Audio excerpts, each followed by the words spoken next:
Kalau yang 35 itu tentang itu ya, tentang keadaan orang di hari akhir ya. Yang wahum yastarihuna fiha ya.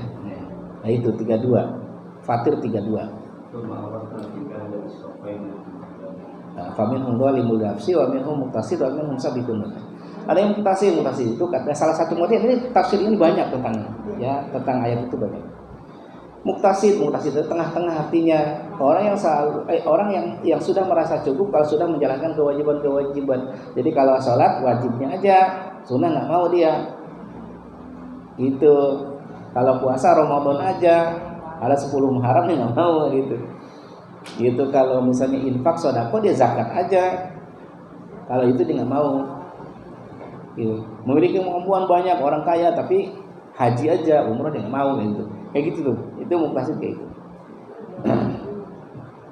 Nah, kemudian berikutnya ada yang sabiqum bil khairat, ini yang sapu bersih, yang sunah-sunah, yang fardu-fardu, apalagi sikat semua pokoknya, laksanakan semua. Pokoknya kebaikan prinsipnya fastabiqul khairat, dia lakukan semuanya. Itu namanya sabiqum bil khairat.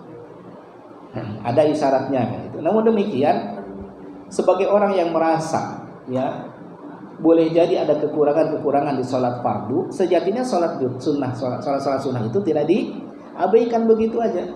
Ada kesempatan untuk menjalankan sholat sunnah, laksanakan kan gitu ya. Seperti itu. Karena berdasarkan riwayat ini, keberadaan sholat sunnah itu, sholat sunnah itu adalah dalam rangka untuk menambah atau menutupi kekurangan yang terjadi di sholat fardu. Ya. Kemudian sebab yang lain mengapa sholat sunnah itu disyariatkan ya. Ada jawaban yang lain. Jawaban yang lain ini ada pada riwayat Muslim dari sahabat Rabi'ah bin Ka'ab al-Aslami. Dari sahabat Rabi'ah bin Ka'ab al-Aslami radhiyallahu anhu. Qala, ia berkata, qala Rasulullah sallallahu alaihi wasallam, baginda Rasulullah sallallahu sabdakan kepadanya, sal ya, mintalah sesuatu kepadaku, gitu ya, mintalah sesuatu, sal, mintalah, yang gitu ya. Jadi kalau ngasih anak jangan nama sal, nanti dia minta-minta. Sal, mintalah, kan gitu ya. Maksudnya mintalah sesuatu kepadaku. Fakultu, maka aku katakan kepada baginda Nabi, as'aluka murafaqataka fil jannah. Aku minta kepada engkau agar aku bisa menemani engkau di surga. Wah, kalau itu kan sudah cukup itu. Udah itu permintaan yang sapu jagat itu, selesai semua urusan itu kalau udah begitu. Aku minta kepada engkau, aku dapat menemani engkau di mana? Di surga. Faqala, maka baginda Rasul sabdakan, au ghairu dzalik, atau mungkin ada yang lain, atau mungkin bukan itu permintaanmu, kan gitu. Ya. Qultu, aku katakan kepada baginda Nabi, wadza, hanya itu. Hanya itu yang aku minta, aku enggak punya permintaan yang lain. Aku minta itu aja. Aku pengen bersama engkau di surga. Qala, baginda Rasul sabdakan, fa'inni ala nafsika bi kathratis sujud. Maka bantulah aku untuk merealisasikan, ya, mengabulkan permintaanmu itu dengan memperbanyak sujud. Jadi maksud memperbanyak sujud, memperbanyak sholat sunnah. Itu coba. Berarti berdasarkan riwayat ini, mengapa sholat sunnah itu disyariatkan dalam agama kita? Karena pahalanya yang besar. Salah satunya, Pak, kalau orang rajin melaksanakan sholat sunnah, salah satu pahalanya Pak,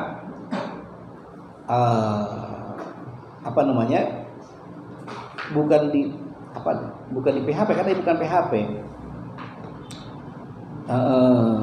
diberikan kesempatan oleh baginda Nabi untuk dapat menemani baginda Nabi di mana? Di surga. Masa peluang segitu besar gitu kan disia-siakan begitu saja. Jadi kalau orang malas melaksanakan sholat sunnah itu nggak ngerti kayak gini-gini, sayang gitu.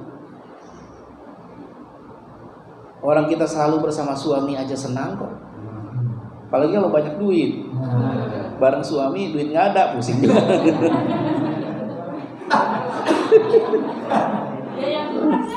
Iya. Bareng suami, bareng anak aja senang. Banyak duit ada kendaraan, jadilah ke Subang. Ya Bu Haja. Jadilah ke Subang itu. Ya. Fa in kana lahu tatawwu, apabila ia memiliki salat sunnah atau suka melakukan salat sunnah, qalu atimmu li abdi fardhatahu min tatawwuihi. Maka Allah firmankan, sempurnakanlah, tambahlah, kan gitu ya, tutuplah, disempurnakanlah kekurangan-kekurangan yang ada di salat fardunya dari salat-salat sunnahnya. Ya, tsumma tu'khadul a'malu ala dzalik. Kemudian seluruh amal itu dihisab seperti itu. Di kantoran atau di pabrik misalnya. Selesai sholat Jumat dan sholatnya misalnya 12:30. Kemudian masuk kerja lagi jam berapa? Jam 1. Dia hitung tuh, wah kalau zikir dulu, kemudian sholat sunnah, lalu setelah itu makan, kemudian masuk kantor, masuk kerja, wah aku Uber nih, yang gitu ya. Maka yang dipangkas bukan makannya, kan gitu ya. Tapi yang dipangkas adalah zikir dan sholat sunnahnya. Maka setelah salam langsung pergi. Nah kadang urusan akhirat itu terkalahkan dengan urusan dunia. Dan kita tidak bisa menafikan itu. Itu sering terjadi pada kita. Ya. Pertanyaan tentang mengapa sholat-sholat sunnah itu ada atau disyariatkan di dalam agama kita. Jawaban yang terpentingnya apa? Dalam rangka untuk menambal atau menutupi kekurangan sholat-sholat fardu. Kemudian yang kedua, yang kedua, ada hal yang perlu kita ketahui tentang sholat sunnah, yaitu apa?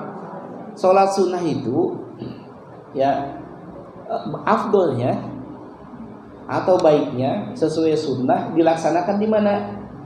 Di rumah. Istihbabu sholatihi fil bait. Ini disunahkan menjalankan sholat sunnah itu di mana? Di rumah. Tentunya kecuali sholat-sholat yang ada hubungannya dengan atau yang ada keterkaitan dengan tempat tertentu atau keadaan tertentu atau momentum tertentu. Ya. Seperti apa? Sholat tahiyatul masjid nggak bisa dilaksanakan di rumah, Bu, ya kan? Karena sholat tahiyatul masjid itu terikat dengan sebabnya. Sebabnya apa? Ketika orang masuk ke masjid, maka disunahkan melaksanakan tahiyatul masjid. Ini berlaku untuk laki-laki dan berlaku untuk perempuan. Ustadz, saya mah jarang ke masjid, sukanya ke musola. Ada nggak tahiyat musola? Jamaah bertanya begitu sama saya. Jadi mohon maaf nih. Wah, datang tuh baru dibicarakan, datang, subhanallah. Ada ikatan batin rupanya ya. Subhanallah. Ya, Pak Haji Sufi ahlan wa sahlan. Ketiga itu tentang afdholiyatu tulil qiyami ala kathratis sujudi fi tatawwu. Di dalam salat sunnah itu yang baik afdolnya itu lebih pada melamakan bacaan atau memanjangkan rakaat daripada memperbanyak rakaat. Jadi yang maksud memperbanyak sujud itu memperbanyak rakaat. Karena ada orang yang sholat yang ngubur-ngubur jumlah ngebut. Ya, ada nggak yang begitu? Ya, kadang di bulan Ramadan ada. Yang tahu kapan amin, kapan ruku, kapan sujud, yang biasa sholat di situ, yang habis sholat di situ nggak tahu. Amin. Yang penting rakaatnya banyak.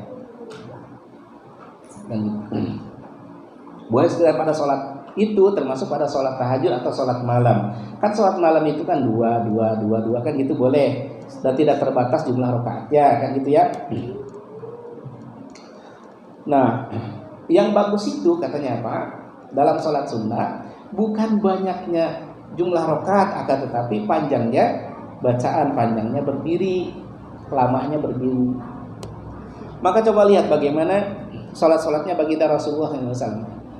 Meskipun ada sholat yang Isyaratkan dilakukan oleh baginda Nabi, bacaannya pendek gitu ya. Misalnya sholat apa nih? Misalnya satu ketika baginda Nabi sholat malam di masjidnya, maksudnya di Masjid Nabawi. Kemudian ada beberapa orang sahabat yang ikut di belakangnya. Ini kalau bapak dan ibu-ibu itu baca di kitab Riyadhus Shalihin itu di bab mujahadah, penggalan hadisnya ada di situ. Kitab Riyadhus Shalihin di rumah misalnya punya, atau misalnya ketik di Google Riyadhus Shalihin bab mujahadah, itu ada hadis itu. Baginda Rasul sholat malam, kemudian di belakangnya diikuti oleh beberapa orang sahabat. Ternyata di rakaat pertama baginda Rasul membaca surat Al-Baqarah. Ketika sampai di ayat 100 itu ada seorang sahabat yang berharap baginda Rasul ruku. Sudah 100 ayat loh, gitu ya. Tapi ternyata baginda Rasul lanjut sampai di ayat terakhir, la yukallifullahu nafsan illa wus'aha.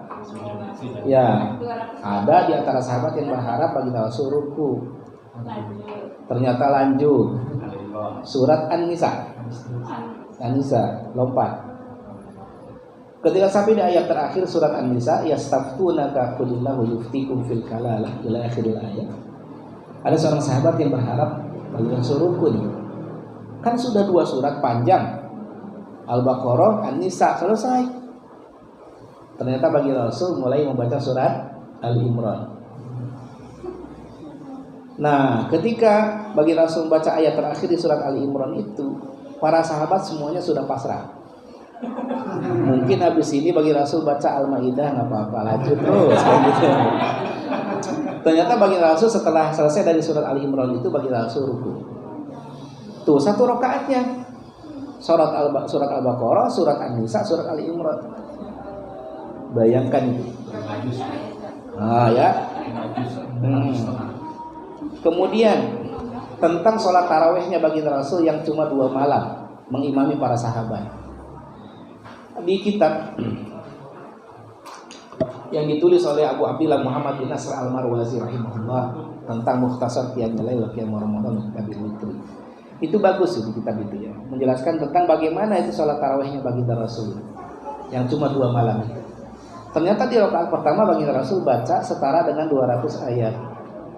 Kemudian rakaat terakhir yang ke-8 itu baginda Rasul baca setara dengan 60 ayat. Itu malam pertama sholat dihajar dengan bacaan panjang kayak begitu. Itu pas malam kedua apa yang terjadi? Jamaahnya semakin banyak. Dibaca lagi kayak begitu lagi oleh baginda Rasul. Meskipun suratnya berbeda. Rakaat pertama setara dengan 200 ayat, rakaat terakhir setara dengan 60 ayat. Apa yang terjadi di malam ketiga? Yang datang ke masjid berbondong-bondong orang. Baginda Rasul lihat, waduh, ini gawat ini.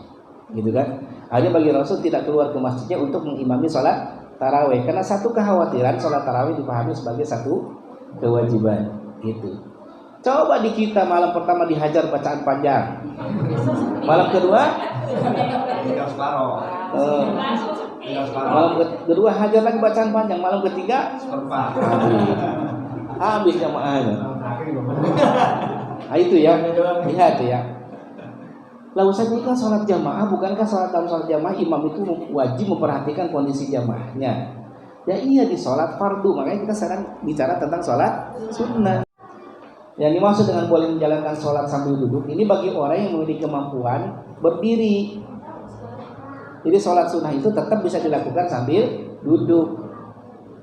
Itu juga dilakukan oleh baginda Rasulullah SAW. Ada banyak riwayatnya dalilnya. Namun demikian, apabila orang yang sehat segar bugar kayak begitu, kemudian menjalankan sholat sunnah sambil duduk, gitu ya, maka dia mendapatkan separuh nilai orang yang melakukan sholat sunnah dimaksud dengan berdiri, gitu ya, seperti itu. Kemudian yang terakhir, udah kelamaan nih Ustaz, ampun Ustaz, lapar nih. Sholat sunnah itu ada dibagi kepada beberapa macam. Nah, ini mungkin ke depan mudah-mudahan bisa kita samper yang macam-macam sholat sunnah. Yang pertama ada sholat tatawwu al-mutlaq, ya. Atau at-tatawwu al-mutlaq. Jadi sholat sunnah mutlak. Apa yang maksud dengan sholat sunnah mutlak? Sholat sunnah mutlak itu adalah sholat yang dilakukan oleh seseorang, niatnya sholat aja, tidak ditentukan jumlah rakaatnya, tidak terikat dengan apa namanya ibadah sholat yang lain, kan dia tidak terikat dengan momentum apa atau kejadian apa, nggak ada. Bahkan jumlah rakaatnya pun nggak ditentukan berapa, pokoknya sholat aja. Terus sholat mutlak itu begitu. Misalnya orang nanti mau mengakhiri sholat setelah 3 rakaat atau setelah 2 rakaat. Bahwa baginda Rasul memang kadang menjalankan qobliyah itu di mana? Di rumahnya. Kadang qobliyah di masjid, kemudian ba'diyah di rumahnya, kayak gitu. Seperti apa namanya? Sholat setelah Jumat itu. Seringnya baginda Rasul melaksanakan di mana? Di rumah. Ini tentang tempat berarti ya, boleh bergeser dari masjid keluar masjid, ya, gitu, ke rumah atau ke tempat yang lain. Hanya saja tentang bagaimana kalau orang batal kemudian ingin menjalankan ba'diyah, kan gitu ya. Nah ini memang di dalam dalil belum saya dapatkan ya tentang masalah ini, ya. Tapi Allah alam bisawab, kalau hemat saya Allah alam bisawab, ya, itu bisa, ya. Hanya satu sholat yang kalau hemat saya Allah alam bisawab yang apabila terjadi batal kemudian keluar dari masjid, ya, jadinya dia nggak bisa melakukan sholat sunnah itu. Itu sholat apa itu? Ada yang tahu nggak? Kalau qobliyah ba'diyah itu masih bisa, itu, ya, ya Bu ya. Ada yang nggak bisa. Meskipun ini tidak ditanyakan, tapi ini perlu disampaikan. Nah, sholat dengan dalil yang atau dengan hadis yang diangkat dasar pijakannya itu hadis sahih, ya, disebutkan oleh Syekh Al-Albani rahimahullah di dalam silsilatul hadis as-sahihah. Hadis yang bunyinya man shalal wadata fi jama'atin tsumma qa'ada yadhkurullaha hatta tatlu'a syamsu fa shalla raka'ataini lahu ka ajri hajatin wa umratin tamatin.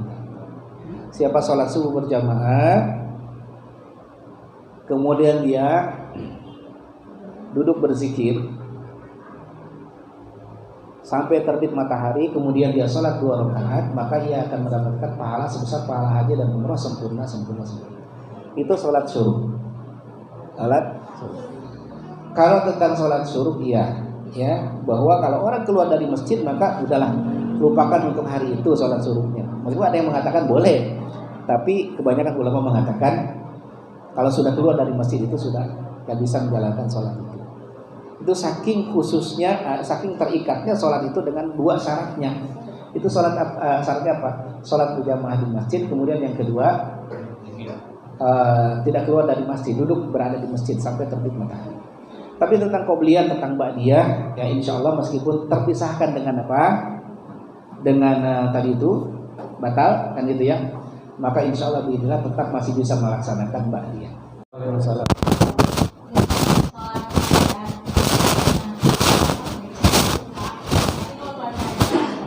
Bisa kapan aja, bisa berapa kali aja, apa itu betul apa enggak? Apa keutamaan waktunya kapan sholat hajat itu? Assalamualaikum warahmatullahi wabarakatuh. Waalaikumsalam. Di dalam kitab fikih sunnah ini memang ada disebutkan tentang sholat hajat. Tentang waktunya memang iya, ya. Kapan saja itu sholat hajat bisa dilakukan. Namun demikian, pada umumnya orang menjalankan sholat hajat dengan 2, sama-sama membaca doa kafaratul majelis. Subhanallah walhamdulillah, asyhadu an la ilaha illa anta astaghfiruka wa atubu ilaik. Walhamdulillahirabbil alamin. Wassalamualaikum warahmatullahi wabarakatuh.